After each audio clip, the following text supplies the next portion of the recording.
It's never been easier to go live and share what you're working on. Live streaming and screencasting are two of the best ways to share who you are and what you do.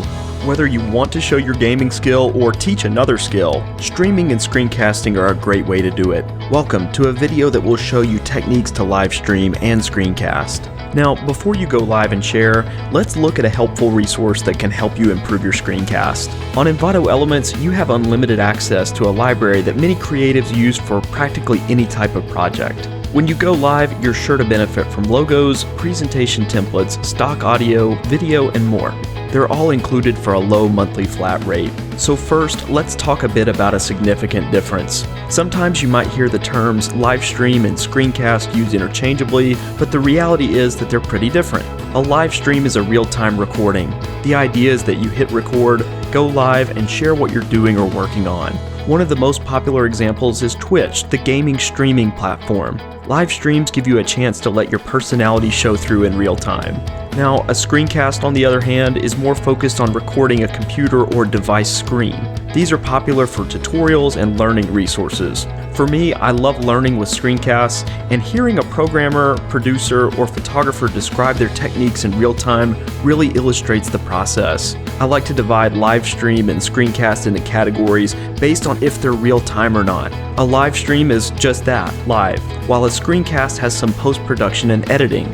Now, it helps to think about the tools and platforms you'll use for streaming and screencasting. For live streaming, there's a popular tool that many use, and it's called OBS, or Open Broadcaster Software. It's an excellent free and open source tool that helps you create a broadcast that you can use on platforms like Twitch or YouTube Live. It's a tool that enables you to grab audio and video from your camera and mic, plus add overlays or other graphics on the fly. For a lightweight live stream, you might try out Facebook Live or Instagram Live. These are a little more straightforward, and typically you don't see a lot of production applied to them. It's usually used just as a quick way to go live and share what you're doing. The advantage, of course, is the audience reach. Both of these platforms have so many users that it might be the best way to reach people. There's also almost less of an expectation of polish on these platforms, so don't be afraid to dip your toe in the water and try. For screencasters, the equation is a bit different. Of course, you can publish to any site that allows for video uploads, like YouTube or Vimeo, for example. You've got choices for tools to capture and produce your screencast. Some of the popular options include Adobe Captivate, Camtasia, and for macOS users, an app called ScreenFlow.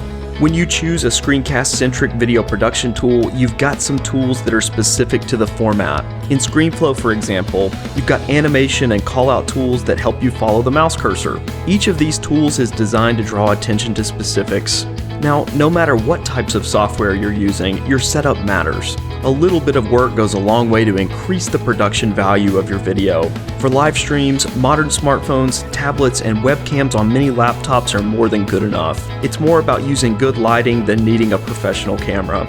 Make sure to either find a well-lit spot to record for a live stream or get an inexpensive LED panel so that you can add a bit of light. Also, make sure to declutter your recording area so that no one is overly distracted.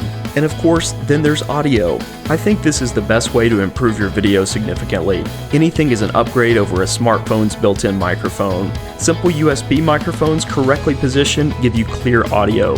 After all of your setup is finished, it helps to have tips to make the video successful. First, make sure you engage your audience. Say hello and tell them about what they've tuned into. Of course, you'll also need to go with the flow while broadcasting.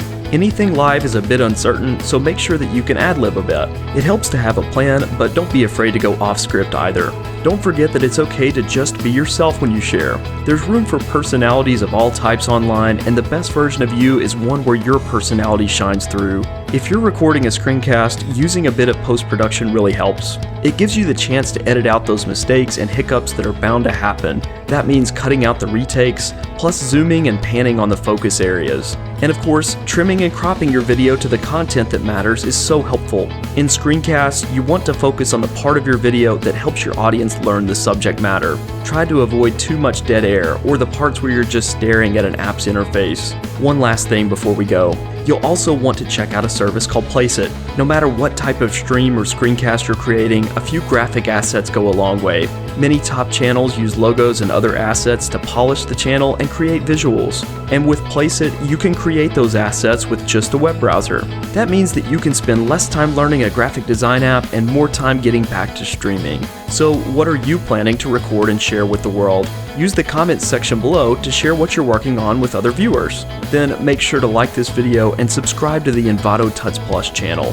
You'll see roundups, tutorials, tips, and more to create content.